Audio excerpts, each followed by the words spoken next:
അയ്യപ്പ സംഗമം നടത്തിയതിന്റെ പിന്നിലുള്ള കാപട്യം നമ്മൾ അതുകൊണ്ടാണ് തുറന്നു പറഞ്ഞത്. യുവതി പ്രവേശനം നടത്താൻ വേണ്ടി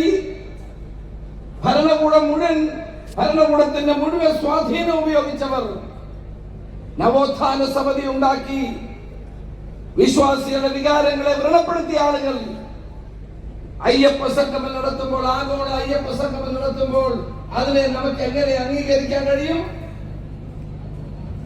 മുഖ്യമന്ത്രി പ്രസംഗിച്ചു കഴിഞ്ഞ് ആ ആഗോള സംഗമത്തിൽ പിന്നെ ആരും ഉണ്ടായിരുന്നില്ല.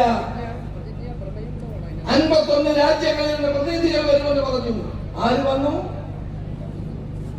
പ്രിയപ്പെട്ടവരെ, അയ്യപ്പനോട് കളിച്ചാൽ ഇങ്ങനെ ഇരിക്കുമെന്നാണ് എനിക്ക് പറയാനുള്ളത്. ശബരിമലയും ശബരിമലയുടെ അയ്യപ്പന്റെ പൂങ്കാവനവും അയ്യപ്പ വിശ്വാസികളുടെ വികാരങ്ങളെയും ചവിട്ടി വരിച്ച ആളുകൾക്ക് മാപ്പില്ല എന്നാണ് ഇവിടെ തെളിയിക്കപ്പെടുന്നത്. ഇവിടെ എന്താണ് സംഭവിക്കുന്നത്? ദ്വാരപാലക ശില്പം